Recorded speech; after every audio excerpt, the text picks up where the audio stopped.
Tudo bem, pessoal? Hoje comentário sobre Coringa, Delírio A2, que é o novo filme dirigido pelo Todd Phillips, inexplicável sequência do longa de 2019. Eu assisti Coringa 2 e eu estou triste, cara. Eu tô decepcionado. Como os caras judiam da minha DC. Por quê?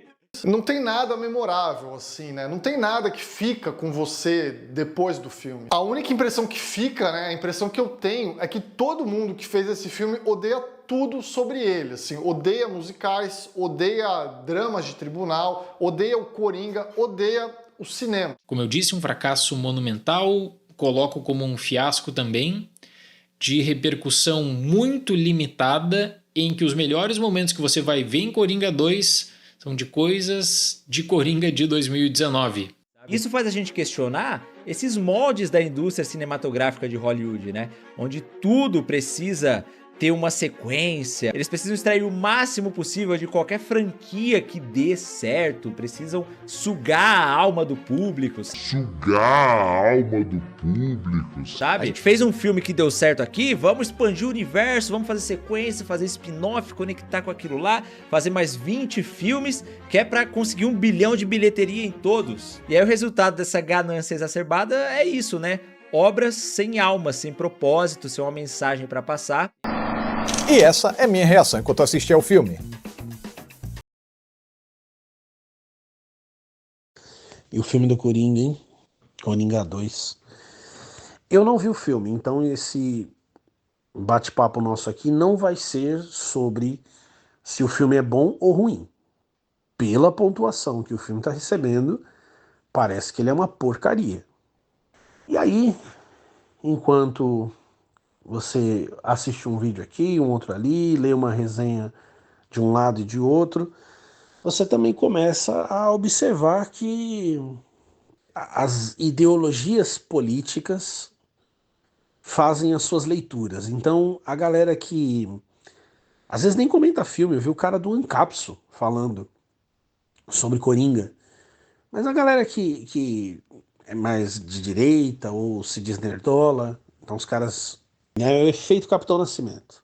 O Coringa de 2009 foi abraçado pela direita e foi o termo coringar ficou na boca dos conservadores e é hora de desconstruir, vamos acabar com isso, vamos encerrar essa história, vamos acabar com essa ideia toda aí. Essa é a interpretação dos caras à direita. A galera mais cheirosinha, mais woke, eles não falam isso, mas eu percebo que eles também não dizem que o filme é um cocô completo, né? Então eles dizem, o filme tem suas qualidades, mas é ruim por isso, por aquilo. Até agora não vi ninguém dizendo que o filme é bom. Todas as críticas que eu vi dizem que o filme é péssimo. E parece que dessa vez a crítica e o público concordam. Considerando que foi um filme muito caro e que é uma continuação de um filme muito grande, como é que a gente interpreta isso? É interessante, eu vi algumas análises, algumas que vocês vão ver aqui na abertura do vídeo, já viram, né, na abertura do vídeo, em que parece que quando a análise política é posta de lado, o filme se torna incompreensível. Então tem gente dizendo, é inexplicável como que volta a equipe toda do primeiro filme e o resultado é tão inferior. É inexplicável por que esse filme foi feito. Já tem tempo, né? 2019, 2024. Ninguém estava esperando mais por esse filme, né? E aí, as pessoas teorizam. O carinha lá o Luiz Celari do Hiromania, ele fala que imagina que de repente o Todd Phillips não queria que o filme dele fosse inserido no pedoverse aí do James Gunn, que está sendo construído, porque parece que ele quer o The Batman do Robert Pattinson, aquela porcaria de filme também, e que aí ele resolveu acabar com o negócio e tal, e, né, e aí inevitáveis comparações, e realmente com sentido, com Matrix 4, né, que também foi interpretado como um efeito Capitão Nascimento, né, em que a diretora retorna para arrancar das mãos para arrancar a Red Pill da mão dos faces da direita que estavam se apoderando dos símbolos, dos emblemas e, e redefinir o filme e tal, e parece isso, mas você não assiste Nova Gênesis, para ouvir o que todo mundo fala. Você vem aqui para ouvir teorias absurdas. Você vem aqui para ouvir coisas malucas. Então, vamos analisar mais profundamente. Como eu disse, eu não vi o filme. Eu estou analisando aquilo que eu ouvi e também um texto que saiu no lacradorzíssimo site Omelete. Coringa 2 é o anti-Coringa 1. Continuação busca frustrar fãs do original. Então, a partir daí, vamos mergulhar nas entranhas de Coringa 1, do que parece ser o Coringa 2, e tentar entender por que essa bomba foi feita. E a matéria começa assim. De certa forma, é uma piada tão cruel, ousada e perversamente engraçada, será que é perversamente engraçada? Como algo vindo do próprio Coringa. Coringa Delírio A2 é, em argumento e intenção, uma espécie de anti-Coringa. Um filme que analisa os acontecimentos e motivações do capítulo anterior para criticar aqueles que supostamente o entenderam de forma errada. Interessante esse negócio de entender. Vamos criticar porque eles entenderam de forma errada. Vamos supor que fosse isso, que fosse esse o problema. Então a gente tem que criticar quem entendeu de forma errada, ou será que talvez você não se comunicou direito? Será que é esse mesmo o problema? Uma certa altura a matéria diz: Delírio A2 sugere que a dupla tem vergonha disso, vergonha do que fizeram no primeiro filme. Ou ao menos se arrependeram. Os dois não parecem estar confortáveis com a ideia de virar ícones para quem compra camisas estampadas com Heath Ledger dizendo "Why so serious?" ou para usuários de redes sociais que em suas bios se autodeclaram anarquistas. Eu adoro o Omelete, cara, porque aqui eu disse que os grupos mais à esquerda, eles não sabem o que aconteceu.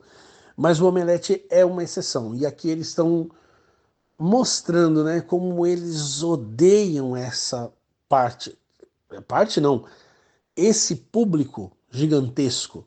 Como eles odeiam essas pessoas. Como eles desprezam. Como que parece que isso é tudo absurdo. Não é absurdo você ter a foice e o martelo. Mas se você se declarar anarquista, nem o Omelete quer graça com você e nem o Joaquin Phoenix e o Todd Phillips. Oh, meu Deus, que horror. Perdemos muito nessa. Quer dizer, perderam aqueles que se declaram anarquistas, né? E aí ele comenta, e aqui é a cereja, talvez tenha sido Batman de Matt Reeves. Um épico, chamar aquele filme de épico é triste, um épico criminal que coloca em xeque o mesmo tipo de admiração dos fãs, mas agora em relação ao arqui-inimigo do Coringa. Ali, ao perceber que o psicopata que ele devia prender o considerava um aliado, se você não viu, é o Charada, Batman descobre que se pintar apenas como um símbolo de vingança e trevas não é o suficiente. Só incitar as pessoas ao medo e à violência não basta. Bom, aqui você já tem a crítica do Omelete e você já tem mais ou menos a ideia da galera. Você que gosta do Batman, porque ele se veste de preto e incita o medo nas pessoas, acho que nos criminosos, né? Não, ele incita o medo nas pessoas. Que você que gosta disso, você é um psicopata. O Charada foi transformado num incel, palavra que eles amam. O Charada foi feito para parecer o fã médio, estereotipado, é claro, como apareceu na She-Hulk também, o fã médio original, não tô falando dessa galerinha que veste roupa tipo pijama e vai pra CCXP, o fã médio de quadrinhos, de filmes de heróis. Você é um psicopata. Se você curte o Batman, se você curtiu a trilogia do Nolan, você é um psicopata. Aquele filme é para isso. Ele existe para isso. E eles estão e aqui você vê que eles concordam, é o épico criminal, e eles concordam com isso. Não basta. O que será que basta, né? O que será que o Batman tem que fazer? Entrar lá no asilo Arkham e juntar os criminosos e educá-los no método Paulo Freire? Será que assim o Batman resolve o problema da criminalidade em Gotham? Provavelmente é o que espera o Omelete. E aí eles continuam e a nossa leitura vai só até aqui. Ou talvez seja porque Phillips se vê como um autor com um A maiúsculo. Ele adora as comparações, nada merecidas, diga-se de passagem, com Martin Scorsese. Não parece ter interesse na mitologia das HQs, de onde o Coringa saiu. E quem tem? Quem tem? Eu sei que o James P. Dogan finge ter, mas basta você assistir Guardiões da Galáxia, Pacificador, e você vai saber se ele tem algum respeito, alguma admiração, algum amor pelos quadrinhos. Ninguém tem. Eu ainda vou gravar aqui para vocês mostrando como o cinema faz mal para os quadrinhos, como literalmente fez mal, como prejudica as vendas de quadrinhos, e vocês vão ver nesse vídeo como esses produtores odeiam quadrinhos e, consequentemente, eles odeiam o fã de quadrinhos. Eles odeiam, não é só o Todd Phillips, todos eles odeiam.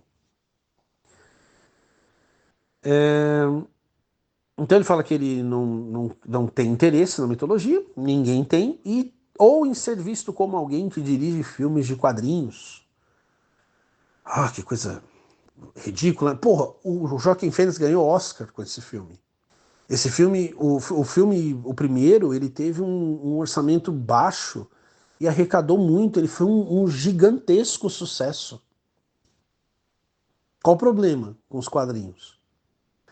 Seja qual for a resposta, Coringa Delírio A2 ousa dizer que Coringa foi um erro. Ou ao menos que quem saiu daquele filme... Olha, um erro. Ou ao menos quem saiu daquele filme admirando como os gotamitas terminam admirando Arthur Fleck não entendeu a piada. Claro, você não é sofisticado, não é verdade? Se você vibrou na hora que ele junta a galera e mete fogo na cidade, porque você também está se sentindo fudido, porque você se sente enganado, porque você viu esse espetáculo de horror que foi a disputa aqui em São Paulo, pelo menos, né? É sempre uma disputa de horror, mas aqui em São Paulo foi escancarado para a prefeitura, e você viu o espetáculo, a patifaria, a palhaçada que é a política que as pessoas levam tão a sério, e de repente, e eu não estou dizendo para você fazer isso, mas de repente você sente acha que vai, entre aspas, coringar. Você não entendeu direito. Você é um tolo, você não é sofisticado bastante. A nata da Hollywood Babilônia, Todd Phillips e Joaquin Phoenix vão sentar e falar: vem cá, deixa eu mostrar como você deve ver o filme. Ou porque não gostaram, ou porque não era intenção, ou se arrependeram, como disse o Omelete. Eu discordo. Eu acho que o problema não é este. O que nós estamos vendo é uma coisa muito pior, muito mais terrível, e que ninguém vai falar porque ninguém é insano o bastante para ousar fazer essas conexões que eu vou fazer agora.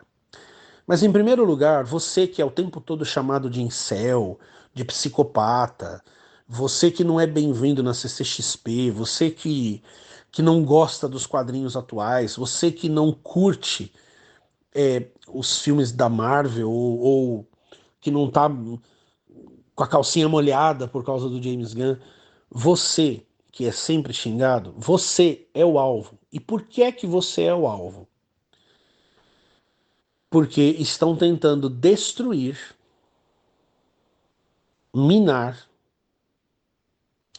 uma simbiose interespécies entre você e o que nós vemos como histórias em quadrinhos, mas que na verdade é o gigantesco corpo de uma entidade que vive em nosso mundo de maneira oculta. Parece apenas histórias em quadrinhos, parece os formatinhos em papel jornal da antiga Editora Abril, da gloriosa Editora Abril, né?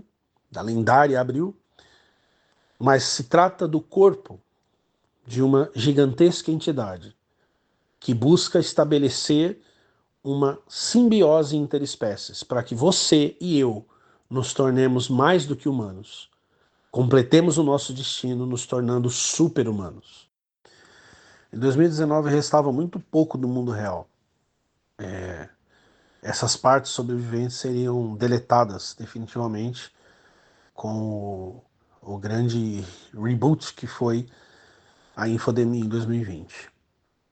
Coringa sai nesse ano, mas não é apenas ele que sai nesse ano, também sai o filme Glass, Vidro, a terceira parte da trilogia do Shyamalan, Corpo Fechado, né? Que tem o primeiro Corpo Fechado, Fragmentado e Glass. Para que o vídeo não fique muito longo e você não tenha informação em excesso, basicamente essa trilogia considera que super-humanos realmente estão aparecendo no mundo e as histórias em quadrinhos trazem a revelação dessa aparição. Inclusive o Elijah, né, que é o personagem do Samuel L. Jackson, o Vidro, no primeiro filme, ele trata as HQs como coisas seríssimas, como obras de arte, e mais do que obras de arte, como janelas para realidades superiores. Você não vai ver isso em nenhum filme de super-herói, até porque não tem essa metalinguagem em outros, né? Tem a metalinguagem do Deadpool, mas esquece, né?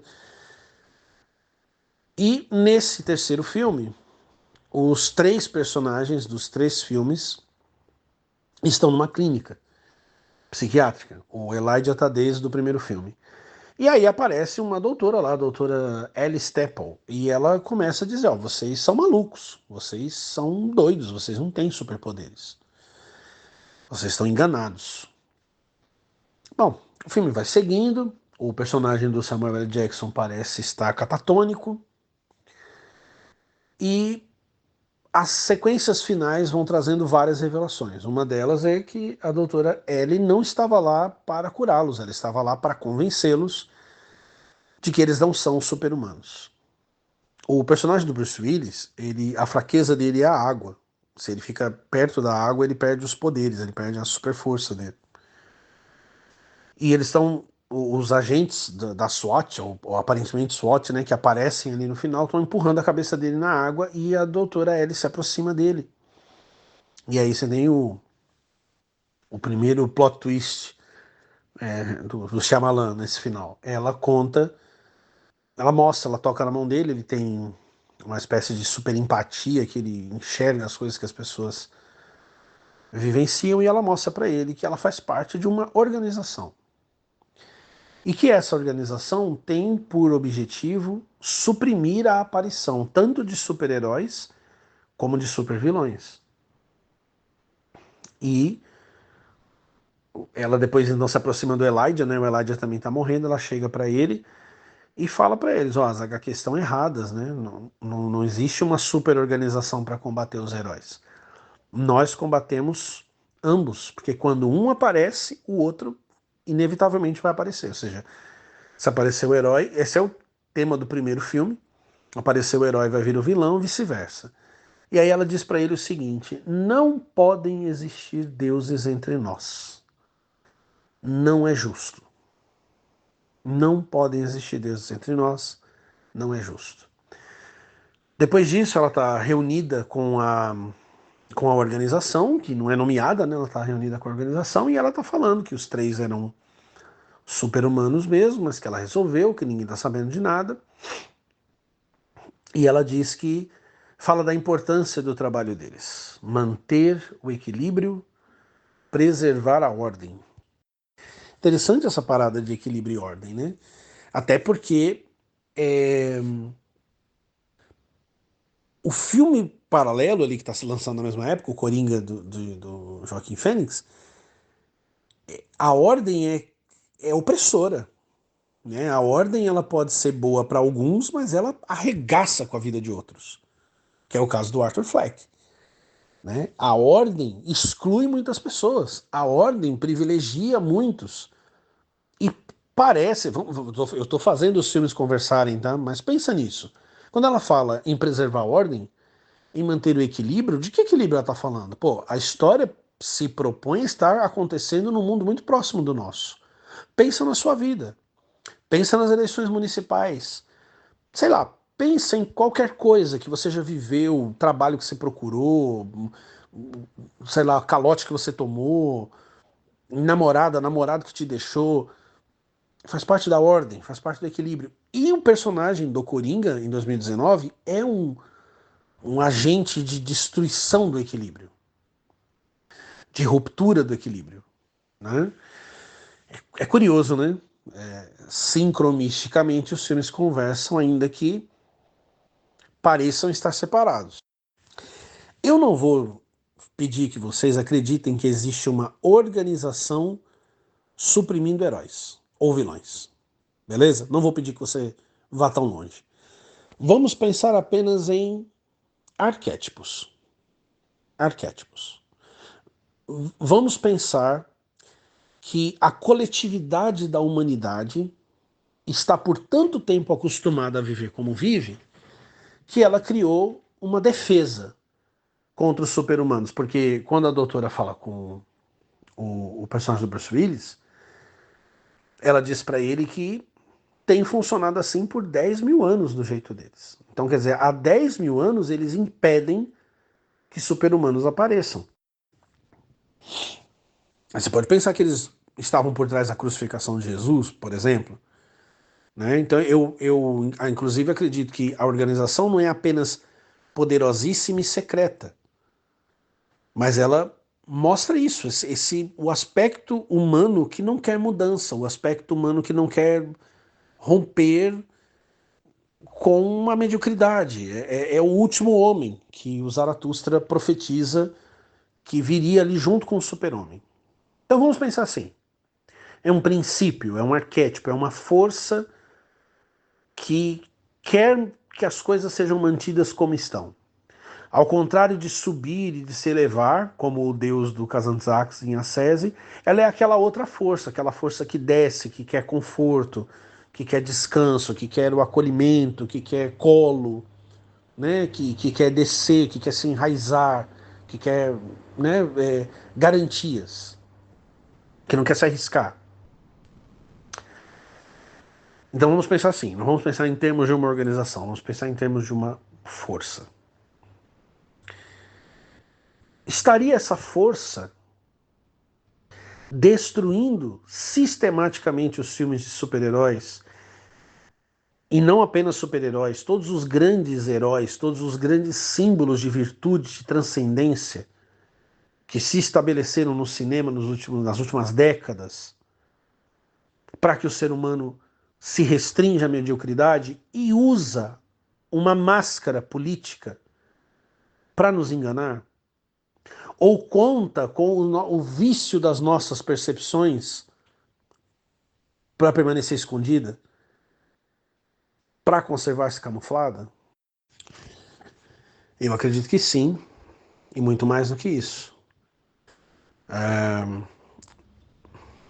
A origem do Coringa, bem como a do Batman, é o cinema. Eles vêm do cinema para os quadrinhos. O Coringa, que é visualmente inspirado num filme trágico, O Homem que Ri. Em uma outra ocasião eu falo sobre ele. E o Batman, numa peça de teatro apresentada na Broadway, que ganhou uma versão em 1926, The Bat, e em 1930, que acho que é The Bat Whisper, uma coisa assim. Nessa versão de 1926 tem até um bate-sinal que aparece, só que o personagem, o The Bat, o morcego, é um criminoso.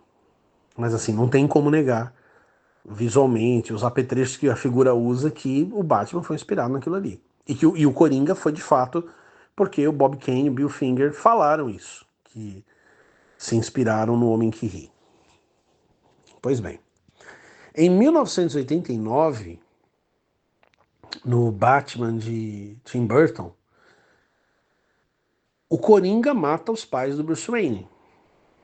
E o Bruce Wayne, já como Batman, derruba o Coringa dentro do tanque o tanque químico que faz com que ele fique deformado e se torne o Coringa. No confronto final entre os personagens, o Coringa, o Batman diz para o Coringa: eu criei você, mas você me criou primeiro. Em todos os grandes sistemas do passado que eram dualistas, ou mesmo no cristianismo, o mal é sempre segundo. A escuridão vem depois. Então você tem Lúcifer, que se rebela contra Deus, ou você tem Ahriman, que é um antideus, né? uma sombra da luz de Ahura Mazda, ou você tem a matéria, que se opõe ao espírito no sistema maniqueu. Mas a verdade é que a luz e as trevas existem em conjunto. Uma precisa da outra. Uma cria a outra para estar em conflito. Por isso que eu já chamei isso de, algumas vezes, de gnose do combate. O combate cria a vida. A luta cria a vida. Agora há pouco eu mencionei a força de evolução, de ascensão, que Nikos Kazantzakis chama de Deus, e a força do comodismo, da escuridão, da paralisação, da morte. Essas duas forças, elas são coeternas. E elas se autocriam. Uma gera a outra, uma produz a outra. A luz produz a escuridão e a escuridão gera a luz. E é curioso reparar que o Coringa, principalmente no filme de 1989, ele é um personagem engraçado e que faz muitas piadas e que está sempre aparentemente feliz, dançando, né? Protagonizando cenas cômicas. E o Batman é o que está sempre taciturno, nas sombras, sem sorrir, carregando angústia. E esse angustiado, vestido todo de preto, é o herói. E o outro cara, o cara colorido, com sorriso constante, com vestido de palhaço, é o vilão. O que mostra, de novo falando em arquétipos, como essas duas forças estão conectadas uma à outra, como elas geram uma outra e como elas precisam sempre estar em conflito para se aperfeiçoar e se equilibrar. De certo modo, isso também aparece no filme do Nolan, onde ele retrata o Coringa como o puro caos, mas que emerge da aparição do Batman. Mesmo que não diretamente, mas porque o Batman aparece, então o Coringa aparece também. Não é à toa que são esses dois personagens que estão sendo desconstruídos para cortar o vínculo dessa audiência desprezível, né? De incels e de psicopatas e o caralho a quatro. Essa audiência está sendo cortada porque é para essa audiência, foi para nós que eles vieram. Foi até nós que eles vieram. Claro que tem pessoas que se deixam levar pelo Coringa de modo absolutamente negativo. Ainda vou falar sobre isso aqui. Mas o Batman é justamente o equilíbrio a essa tendência, que precisa estar ali. Existe um Coringa e um Batman dentro de todos nós. Em 2019, isso nos foi mostrado. Através daquele Coringa, novos Batmans nasceriam. Aliás, a origem do Batman ela é apontada ali no filme. A morte dos pais do Batman acontece naquele primeiro filme. Os dois personagens estão inevitavelmente entrelaçados. Eles são absolutamente conectados. São absolutamente dependentes um do outro. E é por isso que desconstruir o Coringa é tão importante. Você não pode desconstruir o Batman de maneira severa. Você não pode colocar o Batman para ser abusado na prisão, como acontece com o Coringa nesse filme. Isso mostra o seu intento de maneira muito clara. Mas você não precisa. Você pode fazer isso com o Coringa. Você pode desconstruir completamente aquela fonte. Porque o que é um filme, né? Um filme te deixa algo. Se ele é bem feito, ele vai mexer com você fora da sala de cinema. Ele vai transformar a sua consciência, sua visão de mundo. Senão ele é descartável. É só mais um filme, você saiu, já esqueceu. Já aconteceu isso com você? Já aconteceu comigo. De até me divertir vendo um filme, mas quando eu estava descendo as casas do cinema, eu nem lembrava do que eu tinha visto. O assunto era outro, não era o filme. Ele não ficou em mim. Coringa ficou nas pessoas. Por isso ele tem que ser afastado. Por isso ele é um fator de desordem. Mas de que ordem a gente está falando? Da ordem que gera um Arthur Fleck? da ordem que massacra pessoas com problemas mentais, da ordem que destrói gente sem recurso e com vidas desgraçadas. É dessa ordem que a gente está falando, é ela que tem que ser preservada. O que acontece aqui é que todas as tentativas desta entidade que eu falei para vocês, de se aproximar de nós, de envolver-se com a nossa mente, de estabelecer essa simbiose, veja só que não é uma possessão nem parasitismo, é simbiose. Nos últimos anos, todos os pontos de contato entre nós e essa entidade têm sido destruídos, sobretudo no cinema. Eu já mencionei ele aqui, né? O carinha do Hiromania, o Luiz Celari. Ele diz: estão fazendo filmes para roubar a alma das pessoas. Que frase interessante, né?